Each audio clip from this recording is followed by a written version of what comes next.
Hello, and thank you for having me at Queering Paradigms. My paper is called By Way of His Maleness, the Rabbinic Inscription of Gender on Intersex Bodies and its Implications for Male and Transmasculine Gay Identity. I want to start by introducing the idea that there are 6 genders described in the Talmud, the key work of rabbinic literature. Secondly, we'll concentrate on the gender classification of the androgynous or intersex person. Thirdly, I look at the question of sex specifically as it applies legally to the androgynous in rabbinic law. Fourth, I will share a reaction to these texts from a trans man and the implications this has for our current reception of these texts.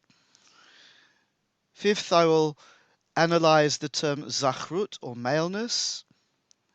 And finally, I'll look at the way in which this concept of maleness applies to gay sex. So first, the 6 genders of rabbinic literature, or perhaps more properly described as 6 sexual variants described in rabbinic literature. There are the regular 2, male, zachar, and female, nekeva. Then there is the tumtum, or sealed up person of indeterminate sex, whose genitals are present, either male or female, but invisible. Then there is the androgynous, who we'll be concentrating on. Fifth, the saris, or congenital eunuch, sun eunuch, as it's described in the rabbinic literature, because this condition is ascribed to an overheated fetal environment, and that is an infertile male with a list of described feminine characteristics. And finally, the Ilonit, the corresponding female category, derived from the Hebrew word for a ram, as a distinctively male animal, that is an infertile female with marked masculine characteristics, so-called. But let's focus now on the androgynous. This is a loan word in Hebrew from the Greek for man-woman. In classical sources and in conventional translations, this person is usually referred to as a hermaphrodite. But nowadays that term is falling into disfavor, and we more commonly speak of an intersex person. Now, whatever the medical realities of intersex conditions are, the Talmud imagines the androgynous as a person with both a penis and a vagina, which is probably unlikely in real life. The androgynous is mentioned very, very frequently, hundreds of times in rabbinic literature, as a borderline case, and particularly as a test for laws that speak of a male and where do these apply. The most sustained discussion of the androgynous is in a work known as the Tosefta, a supplement to the earlier, more canonical Mishnah, the earliest work of rabbinic law. In Tractate Bikurim, which is about the laws of first fruits, chapter 2, and this is a text that can tentatively be ascribed to the 3rd, possibly 4th century. This chapter, rather unusually, was later taken from the Tosefta and added to the corresponding Mishnah tractate Bikurim as chapter 4, with significant textual variants. This gives it an even more canonical status, becoming part of the Mishnah. The Mishnah text itself of this chapter is presented quite uniquely in standard editions in 5 different recensions. In other words, the text about this anomalous case is itself anomalous and displays unusual textual instability and variation. So the Tosefta describes the androgynous as follows. The androgynous is in some ways like a male, in some ways like a female, in some ways like both male and female, and in some ways unlike either male or female. And the text continues with a detailed list of the ways in which the androgynos fits into each of these categories. Towards the end of the chapter, we find the following statement. Rabbi Yossi says, the androgynos is a creature in her own right, and the sages could not decide about him whether he is a man or a woman. This is a fascinating idea that has led to a large scholarly literature, but at the end, this is generally rejected as a minority view. And the default view is that the androgynos is, for most social purposes, more like a male than anything else. But before we come to that, here is a creative translation by a contemporary trans scholar and activist, Noach Zmura, in the groundbreaking book Balancing on the Mechitza, Transgender in the Jewish Community from 2010. And as you can see here, Zmura retranslates this chapter using a variety of pronouns. There are in him manners equivalent to men, there are in her manners equivalent to women, there are in her, spelt that way, manners equivalent to men and women, and there are in ze manners equivalent to neither men nor women. Perhaps the most important way in which the androgynos is legally like a man is with regards to sex and marriage. And so it states in a different tractate of the Mishnah, tractate Yevamot, that deals with marital laws, an androgynos may marry a woman, but he may not be married by a man. And this contrast between the active marrying, that is what a man does, and the passive being married, which is what a woman does, is typical of the patriarchal vocabulary of marriage in rabbinic literature. So the androgynos is here semantically located as a man who may marry and not a woman because he may not be married. Rabbi Eliezer states, a man who has intercourse with an androgynos, he is liable to execution by stoning on his account as if he had had intercourse with a male. Now, I should interject at this point that capital punishment has not been practiced in Judaism for 2,000 years.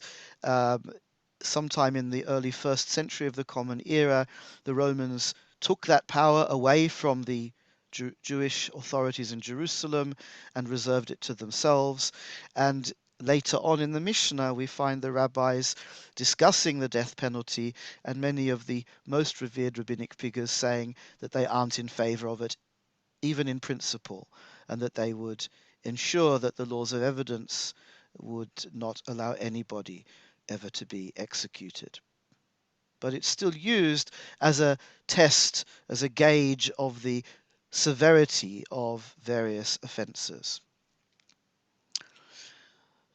Charlotte von Robert puts the case as follows. It would appear then that the presence of a penis has greater defining power than the vagina, so much so that when it comes down to making a decision in terms of establishing social order, qua marriage, the hermaphrodite should take on the position of the male. Accordingly, the default legal sex assigned to the hermaphrodite would simply be male. But as we'll see, it's not quite as simple as that. Back in the Tosefta, on Tractate Yevamot, we find the following text that expands on the Mishnah we just looked at. Rabbi Elazar, a rabbi of the following generation to Rabbi Eliezer, said, I have heard with regard to the androgynos that one incurs execution by stoning when having sex with him, as in the case of a male. To what does this refer? To the instance when one sexually penetrates him by way of the maleness. If one does not have sex with him by way of the maleness, one is exempt from the death penalty. And this is the key term, by way of the maleness, which I want to interrogate in this paper. Charlotte von Robert, once again, comments as follows. Accordingly, a man would be exempt from capital punishment for having sex with an androgynous if both men restrict themselves to the hermaphrodite's vaginal area. Derech Zachrut, literally by way of his masculinity, must then refer to anal intercourse. And according to one opinion, a man can have sex with an hermaphrodite by way of his female genitalia, or at the very least, in that case, he would be exempt from capital punishment. Rabbi Elazar's opinion would indeed maintain the hybridity of the sexual identity of the hermaphrodite as a valid legal subject position. And although this is never explicated, allow for a relative choice on behalf of the hermaphrodite. He can choose to marry a woman, or he can choose to have sex with a man by way of his femininity. Should he, however, choose to have sex with another man by way of his masculinity, the law should treat him just like any other man having sex with a man.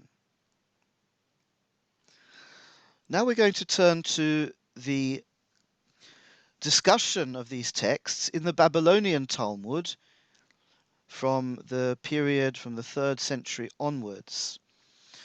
Rav Samuel bar Judah stated in the name of Rabbi Abba, brother of Rabbi Judah bar Zavdi, who said in the name of Rav Judah, who said in the name of Rav. And the key figure here is Rav, the rabbi par excellence, the leading authority in the mid-3rd century in Babylonia.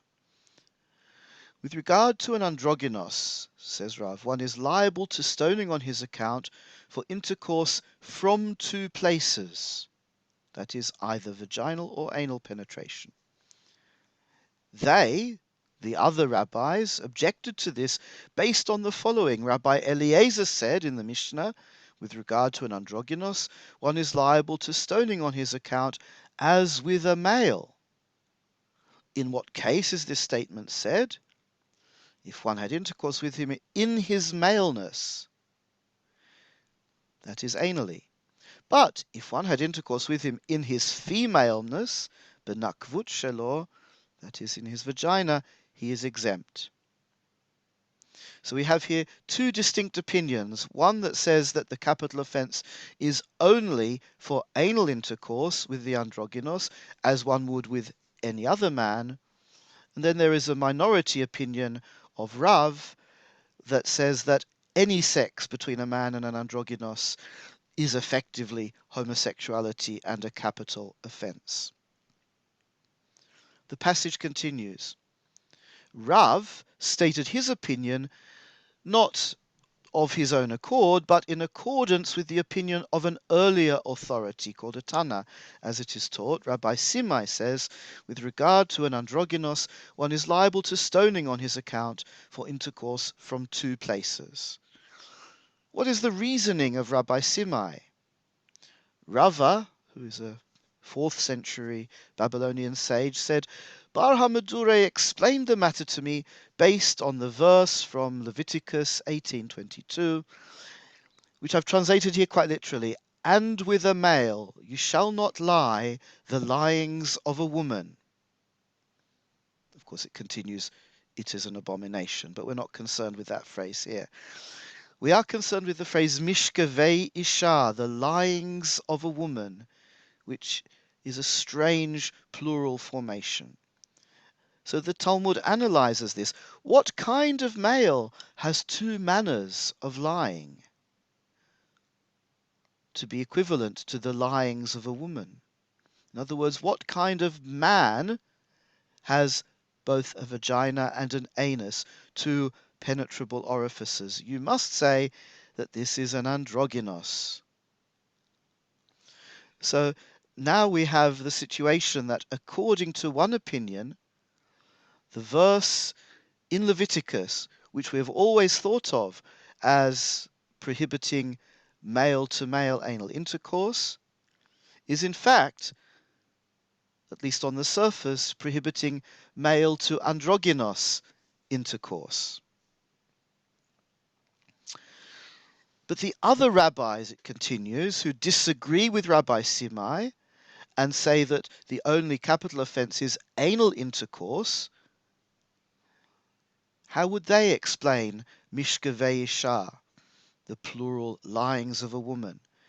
They would say, although he has two manners of lying, it is written with a male. So even with the androgynous, one is liable only for anal intercourse, that is, the male way of intercourse. From where then do the rabbis derive a prohibition of intercourse with an ordinary male? Because surely there has to be a prohibition of male-to-male anal intercourse. But where is it in the verse, if it's referring mainly to the androgynous? And now comes the most extraordinary answer. It's included by the word a woman, isha. So male-to-male sex, according to the printed edition of the Babylonian Talmud, is included in the law by the word a woman. A most ironic situation. It has to be said that this is probably not the best reading, and most manuscripts instead have that the male-to-male intercourse is included by the very first word of the verse, and with, ve'et zachar, and with a male, and the and with includes an ordinary male as well as the more explicitly mentioned androgynous. This situation is summed up by Joshua Levinson in this wonderful way. In other words, he says, the maleness of the androgyne is sufficient to prohibit his penetration by another man. However, his female genitals remain autonomous in their gendered identity. Rabbi Eliezer, he continues, can entertain a dual-sexed creature who can be both a passive male, which is prohibited, and a passive female, which is permitted. Thus, the androgyne is a man capable of enjoying sex as a woman. He can be penetrated, yet still retain his maleness. The dissenting opinion, that of Rav and Rabbi Simai, closes all orifices to penetration, thus subordinating even her female sex organs under the ideological sign of the male. And now I'd like to share with you a response that I received when I was teaching these texts as a congregational rabbi in a London synagogue in 2020, just after the lockdown began. And one of the people attending this course, which I called Transformations, Gender Variance in Rabbinic Literature, sent me this extraordinary email, which I want to share here. He says, just taking the time to look through the text packet you sent through, and intrigued by the level of thought the rabbis gave the situation with the androgynous in Yevamot 83b. I am a trans man in a relationship with a cisgender gay man, and it really reminded me of the questions or assumptions I face from others around our sexual relationship. Is it gay because we're two men, or are elements of our sexual relationship straight? For some people who aren't familiar with trans people in relationships, this text might read as something that could only be discussed hypothetically. But for many gay trans men like me, these situations are very real, and it's actually refreshing to read about rabbis stating casually that some types of men have two manners of lying. Some people, who aren't even religious, pretend that trans or intersex people don't have sex or shouldn't have sexual relations with certain people, or that trans women are only attracted to men and trans men are only attracted to women. But in a pretty radical move, the rabbis are here acknowledging that there are cis men who have sex with men or people considered to be androgynous, that there are multiple viewpoints and that in certain cases it's permissible. Anyway, this is my revelation about this particular text. This email came as a wonderful eye-opener to me as a rabbi immersed in an academic study of admittedly quite remarkable ancient texts, that it can have such a modern resonance, not indeed with someone who is the Talmudic androgynous, but with a contemporary trans man who has both a vagina and anus and experiences sex with their cis gay partner in these multiple ways. Now I want to turn to the semantic variants that we've seen. The earliest version, the Tosefta, speaks of derech zachrut, via maleness or the maleness. There are different manuscript readings with and without the definite article. When we come to the Palestinian Talmud, the corresponding discussion of these laws includes the following formulation: uvilvad mimakom zachrut, only from the place of maleness. That is what is forbidden on pain of death, only from the place of maleness, and the corresponding even from the place of femaleness, i.e. the vagina. So the place of maleness, it seems to me, is clearly intends here the anus.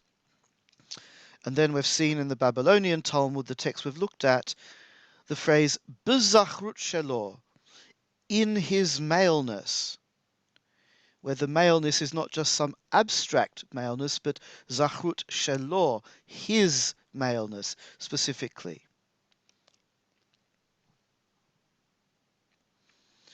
We need then to turn to the question of the ways in which this word zachrut is used in other contexts. And it's used in at least 4 different ways.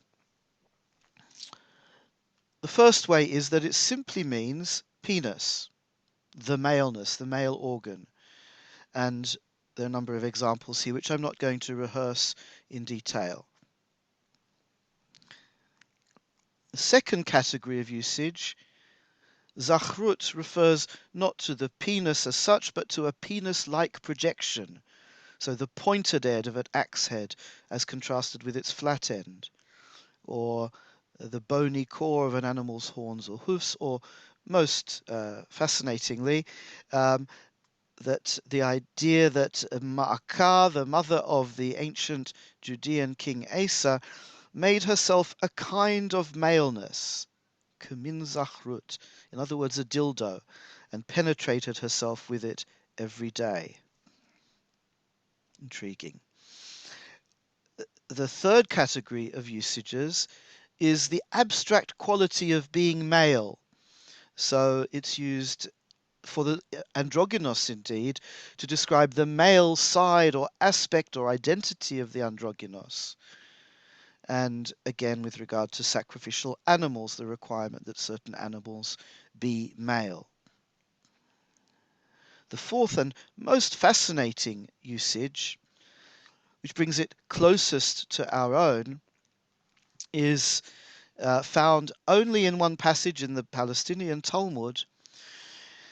And the context is quite complicated, so I'm going to refer to it very briefly.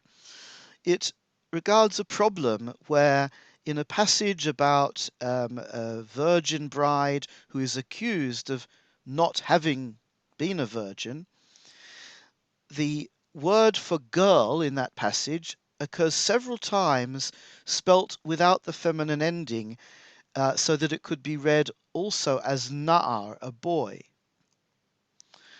Now, why is this? So this solves a particular textual problem being discussed in this passage, and it says that this spelling in this particular case, not in other cases, may be explained as regarding a bride whose husband accused her of not being a virgin, may be explained as indicating that he had had intercourse with her derech zachrut, in the male way, i.e. anal intercourse. As the 18th century commentator David Frenkel comments, that is the way in which it is possible for a man to have intercourse with a male. Now, the two main commentators on that passage understand it in quite different ways.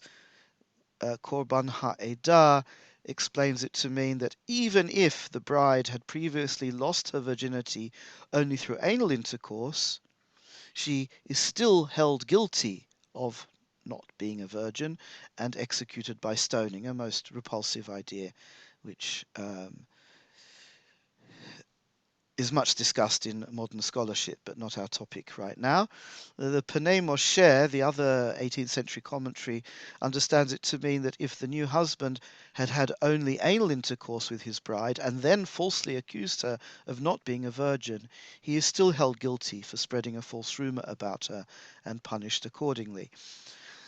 The fact is, however, that we're talking here about heterosexual anal intercourse, which is described as derech zachrut, in the male way, or by way of maleness. Let's look now at the vocabulary, at this vocabulary as it applies to a homosexual relationship. The term used in Leviticus in the basic prohibition of homosexual sex is mishkevei isha. You shall not lie with a male, mishkevei isha, the lyings of a woman, possibly indicating female vaginal receptivity, that is what a man experiences lying with a woman and shouldn't experience with another man. We also find in other biblical passages the term mishkav zachar, the lying of a male, in the context of discussing whether women have had sex with a man or not. And mishkav zachar seems to imply something a woman can experience, that is, male penile penetration. This is from the analysis of Saul Olien in a significant article on this vocabulary. In rabbinic literature, however, the situation changes completely, and we find that the term mishkav zachar or mishkav zachur almost always means male-to-male anal intercourse. So mishkav zachur is the standard rabbinic term for homosexual sex between men. This probably reflects the opening words of Leviticus 18:22, et zachar lo tishkav, and with a male you shall not lie, and that identifies the rabbinic term for such sex as mishkav zachar. So turning back now to the phrase that we're analyzing, derech zachrut, by way of maleness. There are a number of possibilities for reading this. The most general maybe would just be homosexually, reflecting the stock phrase mishkav zachur. With slightly more specificity, it could be understood as the way males do, that is, anal intercourse. Von Robert translated it, as we've seen, by way of his masculinity, and Sattlow suggests that this might indicate sex that reflects the male aspect of the androgynous as contrasted with her female aspect. But I would like to suggest that this could be read as by way of his male organ, derech zachut, by way of his male organ, but the male organ in this case being the receptive male organ, i.e. anal intercourse. What is the status of anal intercourse in Jewish law? The fact is that heterosexual anal intercourse is generally permitted in Jewish law, except with a partner who is otherwise forbidden, because it's incest or adultery, in which case heterosexual anal intercourse is regarded as full sexual intercourse and punishable accordingly. The term for heterosexual anal intercourse is bia shelo kedarka, intercourse not in her usual way. Her usual way could be referring to the woman's usual way or the usual way of intercourse, because bia, intercourse, is also a feminine noun. So there's an inbuilt ambiguity in the phrase. This term is never used in a homosexual context, because obviously anal intercourse is the usual, if strictly prohibited, way of sex that is discussed in the texts between males. It should be noted here that gay sex other than anal intercourse is not biblically forbidden and is rarely discussed in classical texts. In this sense, I suggest that derech zachrut, or the word zachrut itself, means the way in which men connect sexually, namely penis to anus. So the usage of the Palestinian Talmud, mimakom zachrut, from the place of maleness, and the Babylonian Talmud, bezachrut shelo, in his maleness, strongly suggests to me that, at least in the Amoraic period, the term zachrut, in the context of the androgynous, had come to mean the anus as a sexual organ. So while zachrut normally means penis or something analogous to a penis, it can on occasion, specifically when penetrated by a penis, mean anus as a distinctively male sexual organ.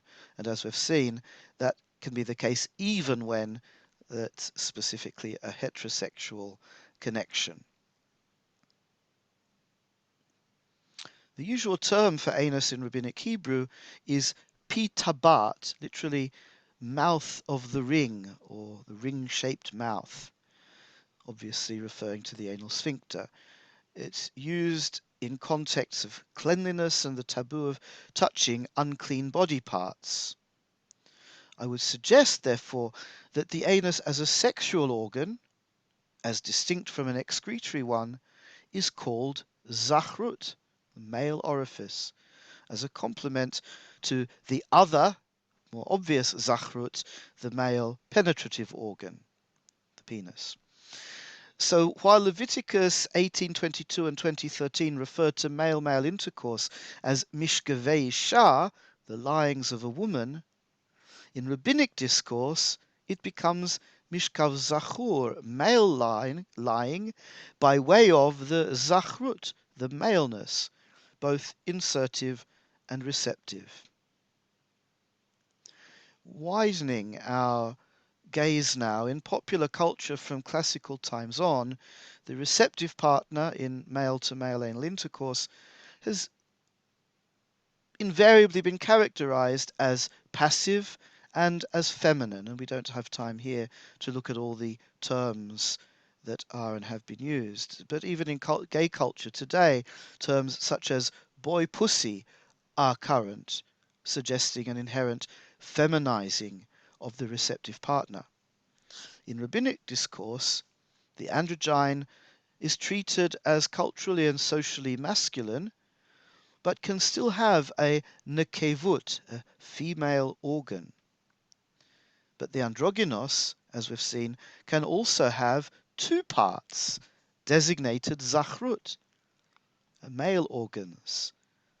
Her penis, particularly when relating to a woman in a heterosexual relationship, because the androgynous can marry a woman, but also when connecting with another man, her anus. So in relation to another man's penis, the androgynous' anus is, or at least may be, her zachrut. So it seems to me that a gay man's anus can also be described and experienced in a way that I personally find empowering and positive as maleness. But of course, it can also be, for those who prefer to understand it in that way, a femaleness. Perhaps the true power is in understanding it and us as both Zachar and Nekeva, both male and female, both penetrative and receptive. Thank you for receiving this paper.